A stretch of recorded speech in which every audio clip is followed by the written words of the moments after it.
तो जनाब अब हो गई है शाम, और शाम को हम लोग यहाँ पे थोड़ा सा रिफ्रेशमेंट लेने के बाद अब जाते हैं जरा चाय पीने के लिए, जो इनके कैफेटेरिया है वो मैं आपको दिखाता हूँ कि इनका कैफेटेरिया किस तरीके का है। आपको फिलहाल यहाँ पे मैं तो ये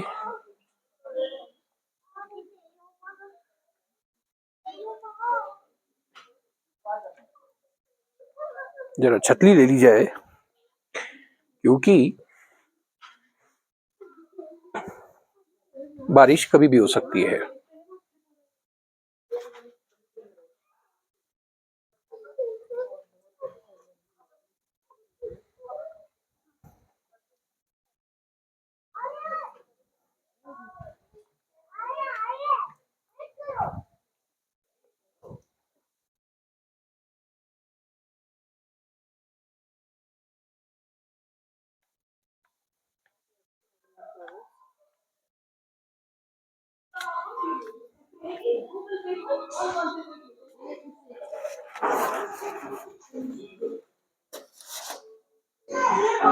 तो ये है जी कैफेटेरिया। यहाँ पे कुछ पुरानी फोटोग्राफ्स इन्होंने लगा रखी हैं और जो कि बहुत ही बेहतरीन कलेक्शन रखा हुआ है इन्होंने। यहाँ पे टेबल टेनिस जो खेलना चाहते हैं उनके शौकीन, और यहाँ पे बुक्स अगर आप पढ़ना चाहते हैं तो बुक्स के लिए भी यहाँ पे ऑप्शन है, आप बुक्स भी यहाँ पे अपनी पसंद की पढ़ सकते हैं।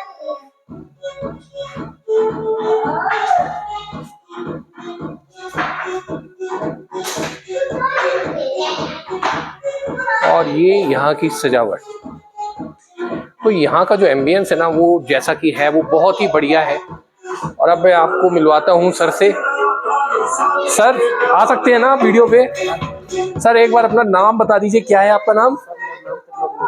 त्रिलोक जी। त्रिलोक जी यहाँ पे मैनेज करते हैं सब कुछ, और इनका नंबर मैं डिस्क्रिप्शन में दे दूंगा आपको अभी, और आप इनसे डायरेक्ट बुकिंग कर सकते हैं। एम्बियंस आप देख ही रहे हैं यहाँ पे कितना बेहतरीन और कितना शानदार इन्होंने एम्बियंस यहाँ पे रखा हुआ है। और एक बार तो यहाँ पे आना बचता है। और मैं आपको सुबह का इसका व्यू दिखाऊंगा। आप यहाँ पे चेक इन चेकआउट का टाइम भी देख लीजिए।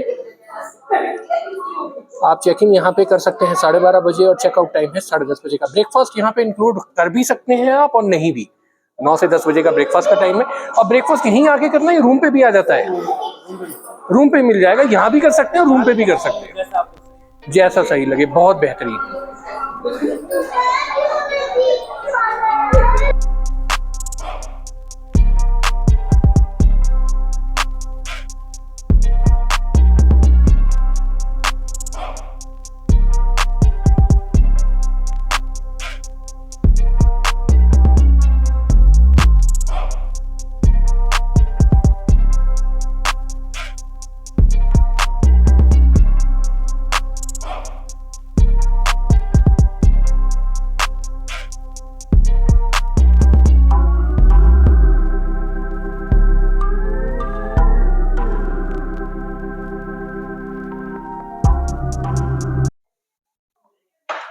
खाना आ गया है, और कढ़ाई पनीर, दाल तड़का और दही और तवा रोटी। साउंड इज ठीक है। खाना अपने अपने टेस्ट के डेवलपमेंट के ऊपर आपका विचार निर्भर करता है कि आपको खाना कैसा लगता है। इट्स एवरेज, ठीक है। तो जनाब ये विक्टोरिया रिजॉर्ट है, ये मेन धनौल्टी में ही है, इको पार्क से जो पहले पड़ता है, और इसका कॉन्टैक्ट डिटेल मैंने डिस्क्रिप्शन में दे दिया है। आप इन्हें फ़ोन करके यहाँ से अपनी बुकिंग कर सकते हैं। तो खाना समाप्त करने के बाद आप चलते हैं अपने रूम की तरफ, और कल का दिन आरंभ करेंगे बहुत सारी नई डेस्टिनेशन के साथ। तो अभी के लिए रात का तो यहीं पे समापन। तो स्वागत है आपका जी, वेरी गुड मॉर्निंग। और अब हम लोग जा रहे हैं यहाँ से सिरकंडा देवी माता की तरफ, और ये है हमारे राइट हैंड साइड में इको पार्क। यहाँ पे कल रात को भी बारिश हो रही थी, अभी भी बारिश है, और एक्चुअल में बारिश नहीं है, ये बादल है, और ये बादल में ही हम चल रहे हैं इस समय। तो ऐसा लग रहा है कि जैसे ड्रिजल सी हो रही है, लेकिन एक्चुअल में बारिश नहीं है, ये बादलों के अंदर ही हम ट्रैवल कर रहे हैं। तो इसलिए हर जगह गीला और हल्का सा ड्रिजल महसूस होगा। मौसम यही बहुत बढ़िया शानदार इस मौसम को तो मैंने आज तक कभी एक्सपीरियंस नहीं किया, किसी भी हिल स्टेशन पे मैंने इतनी ट्रिप करी हैं। और ये जो नज़ारे हैं ये बेहद खूबसूरत लग रहे हैं, अलग ही तरीके का एक माहौल बन चुका है यहाँ पे, इनक्रेडिबल। तो सरकंडा देवी माता का मंदिर मेन धनौल्टी से 7 से 8 किलोमीटर दूर है और आधे घंटे की ड्राइव पे है। आप यहाँ से आधे घंटे की ड्राइव पे depend upon the traffic situation पहुँच सकते हैं, ईजी है। चूँकि ऋषिकेश का जो हाईवे है वो लैंडस्लाइड की वजह से बंद हो गया है, तो मेजर ट्रैफिक अब यहीं से जा रहा है और जैसे जैसे दिन चढ़ेगा ट्रैफिक बढ़ता जाएगा। तो यहाँ पे किनारे पे गाड़ियाँ खड़ी हुई हैं क्योंकि यहाँ पे पार्किंग अवेलेबल नहीं है सरकंडा देवी माता के आसपास, तो आपको किनारे ही गाड़ी खड़ी करनी पड़ेगी। और ऐसे गाड़ी खड़ी करिए रीज़नेबल तरीके से कि आने जाने वाले लोगों को रिस्पॉन्सिबिलिटी के साथ कोई दिक्कत ना हो, तो गाड़ी लगाते हैं यहीं पे।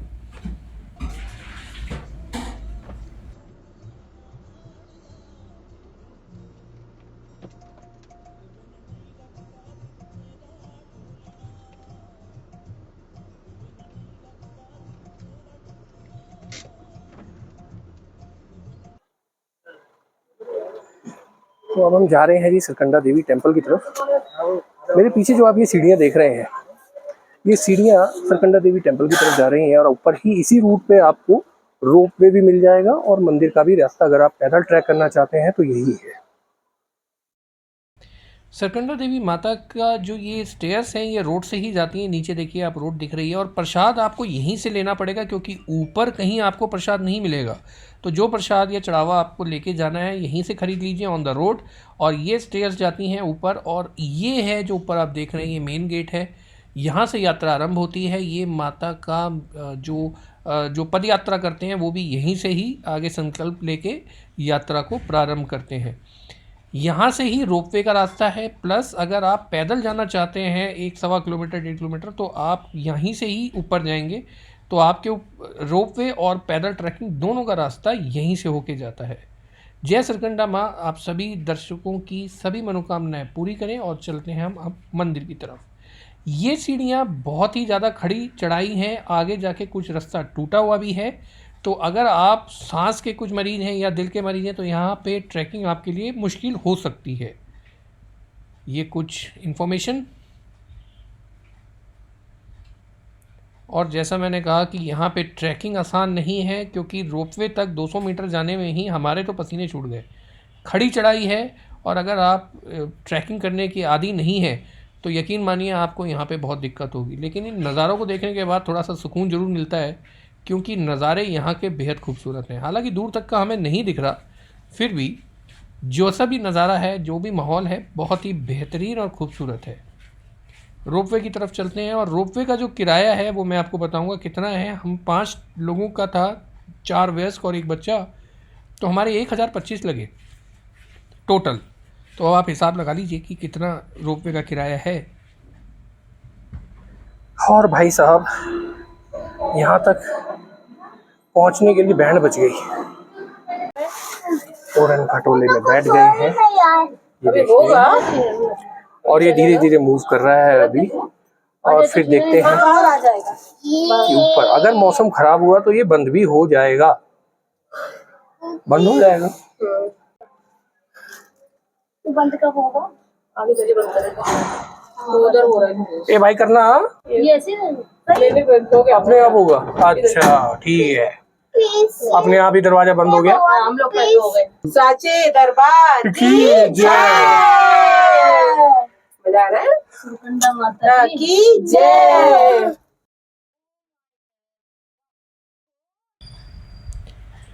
यहीं से पैदल की ट्रैकिंग भी, रास्ता यही है जो ये लोग जा रहे हैं, यहीं से पैदल की भी ट्रैकिंग शुरू होती है माता के मंदिर जाने तक। और रोपवे बहुत ही आधुनिक किस्म की ये रोपवे है, फास्ट है, काफ़ी सिक्योर है, ग्लासेस से कम्प्लीटली कवर्ड है, हवा या आपको ज़्यादा ठंड नहीं लगेगी और सिक्योर है।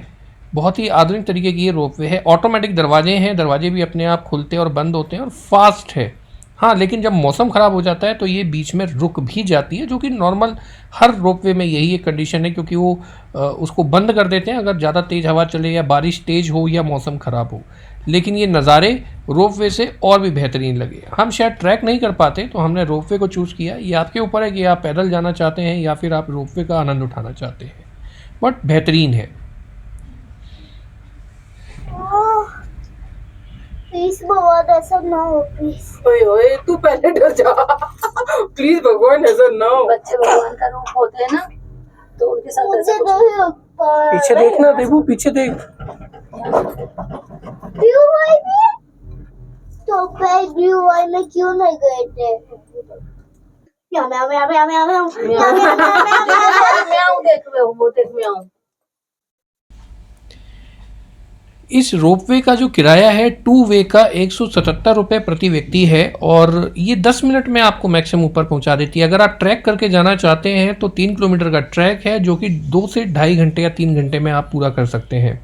चढ़ाई तीखी है इसलिए टाइम ज़्यादा लगता है। इसका उद्घाटन यहाँ के मुख्यमंत्री जो पुष्कर सिंह धामी जी हैं उन्होंने किया था, जो कि इस जो ये रोपवे है उसका नाम है कादुखल सिद्धपीठ रोपवे सर्विस। तो ये आप इसकी जानकारी ऑनलाइन भी ले सकते हैं और 177 रुपये में प्रति व्यक्ति आना जाना ये ठीक है। और रोपवे चलते चलते बीच में रुक भी जाता है, जैसे कि अभी आप देख रहे हैं रुक गया है। एक्चुअल में ये कोई फेलियर नहीं होता, दिस इज़ रूटीन वर्किंग। और जब रोपवे से ऊपर जब लोग उतर रहे होते हैं इन चारों केबिन से, तो उस कुछ समय के लिए रोपवे को रोका जाता है ताकि वो लोग आराम से उतर सकें और उसी दौरान लोग बाहर के भी नज़ारों का आनंद ले लेते हैं। ये कोई फेलियर नहीं होता, वर्ल्ड क्लास फैसिलिटी के साथ ये रोपवे बनाया गया है, बहुत ही सुरक्षित और बहुत ही जो सीनिक व्यू है उसको देखने के लिए है। तो थोड़ी देर में ये रोपवे फिर से चल पड़ा है, धीरे धीरे चल ही रहा है। और अब रोपवे फिर से चल पड़ी है। यहाँ पे बीच में अगर रुकती है तो पहले हमें लगा कि शायद इलेक्ट्रिसिटी फॉल्ट या कुछ और ख़राबी ना हो गई हो, लेकिन ये ऊपर हमने जब जाके पूछा तो ये नॉर्मल है। जब लोग रोपवे से उतर रहे होते हैं तो उतरने के लिए जो 1 आध मिनट 2 मिनट के लिए जो रोका जाता है ये वही है। और स्पीड बहुत अच्छी है इसकी, कुछ ही मिनटों में ये आपको ऊपर माता के मंदिर तक ले जाती है रोपवे। और नज़ारे तो बेहतरीन दिखते हैं 16। यहाँ से उतरने के बाद ध्यान रखिए कि आप तुरंत किनारे हो जाएं, जल्द से जल्द आगे की वे खाली कर दें ताकि ये रोपवे को चलाया जा सके। मंदिर यहाँ रोपवे से निकलते ही बिल्कुल जस्ट सामने ही मंदिर है। ट्रैकिंग का भी रास्ता यहीं आके मिलता है, जहाँ सामने से वो लोग खड़े हैं वहीं के पास से ही ट्रैकिंग का भी रास्ता मिल जाता है जो यहाँ नीचे से आ रहा है। और ये रोपवे है। अब सरकंडा माता मंदिर के बारे में कुछ जानकारी आपको देता हूँ। ये मंदिर 51 शक्तिपीठों में से एक है। 9041 फीट की ऊंचाई पे समुद्र तल से ये मंदिर स्थित है। और इस मंदिर की मान्यता है कि देवी सती का शव लेके जब शिव जा रहे थे तब विष्णु भगवान ने अपने चक्र से जब उनके शव को विशद किया था तब उनका सिर यहाँ पे गिरा था, इसलिए ये एक 51 शक्तिपीठों में से एक है और बहुत ही शक्तिपीठ जो जिसकी मान्यता बहुत है। और यहाँ आके आपको महसूस हो जाएगा कि इस मंदिर की मान्यता क्या है। आपको खुद अपने आप महसूस होने लगेगा कि माँ की महिमा अक्रम पार है। तो इसी महिमा के साथ यहाँ पे बना हुआ है जूता घर। यहाँ पे आप अपने स्लीपर्स उतार दें और फिर आगे की तरफ बढ़ें। तो जैसा मैंने बताया कि 51 शक्तिपीठों में से एक है सरकंडा माता का मंदिर और यहाँ आए दिन चमत्कार होते रहते हैं। और ऐसी मान्यता है कि यहाँ पे ऐसा कोई व्यक्ति शायद ही हो जिसके जीवन में यहाँ आने के बाद चमत्कार ना हुआ हो। एक चमत्कार तो हमें भी हुआ जिसका मैं जिक्र अभी आपको भी बताता हूँ कि क्या हुआ था। यहाँ पे बंदर भी बहुत हैं तो आप अपना लूज सामान ज़रा देख के ही रखें, नज़ारे तो कुछ दिख नहीं रहे यहाँ पे। तो सरकंडा माता के बारे में हम बात कर रहे थे। यहाँ पे उनका जो सिर था वो गिरा था और बहुत सारे ऋषि मुनि यहाँ आसपास के इलाकों में तपस्यारत रहते हैं। जय माता की। अगर आप धरौल्टी आ रहे हैं तो इस मंदिर में दर्शन के लिए ज़रूर आएँ, आपको बहुत आत्मीय शांति का अनुभव होगा। और इस मंदिर के चमत्कार और इनकी महिमा के बारे में तो बहुत सारी अपार कथाएं हैं। तो चलते हैं मंदिर की तरफ और माँ आप सभी लोगों की इच्छाएं शीघ्र पूरी करें। जय माता दी।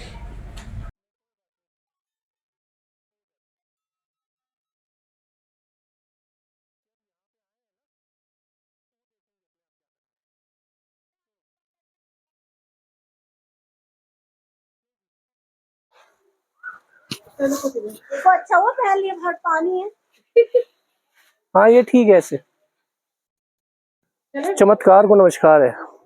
हाँ अभी अभी एक चमत्कार हुआ। अंगूठी यार, मेरे हाथ में इसमें एक सोने की अंगूठी थी, जो यहाँ आके देखा तो वो मेरे हाथ में नहीं थी। जब मैं ढूंढ रहा था, मैं माता से बोल रहा था कि जैसी माता के आए, माता की जैसी इच्छा, और वो थोड़ी देर में मिल भी गई। तो चमत्कार ऐसी जगहों पे ही होते हैं। जय मां सुरैया, जय मां जगदम्बा। बारिश शुरू हो गई है।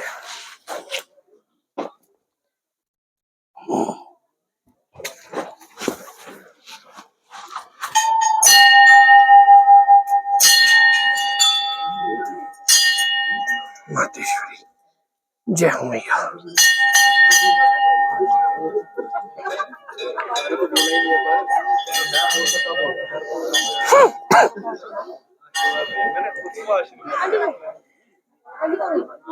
लाइन में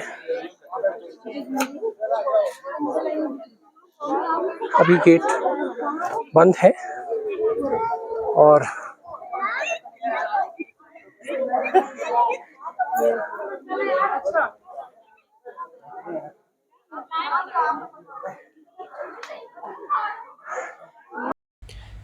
देवी की इस शक्तिपीठ की मान्यता इतनी ज़्यादा है कि यहाँ पे हर समय दर्शकों का, भक्तों का यहाँ पे आवागमन रहता ही है। मंदिर की जो टाइमिंग है, गर्मियों में सुबह 5 बजे से शाम को 7 बजे तक है, और सर्दियों में अगर आप आ रहे हैं तो सुबह 7 बजे से लेकर शाम के 5 बजे तक है। समय का ध्यान जरूर रखिए। और जहाँ पे माता है वहाँ पे हनुमान जी तो जरूर विराजमान होते हैं। तो हनुमान मंदिर भी यहाँ पे है, शिवालय भी यहाँ पे है, और माँ सरकंडा देवी जो सामने साक्षात विराजमान है वो तो आप सभी भक्तों को देख ही रही हैं। यहीं से हिमालय की पूरी रेंज दिखाई देती है। 360 डिग्री पैनोरामिक व्यू यहाँ से दिखता है, क्योंकि ये पूरी पहाड़ की चोटी पे स्थित है।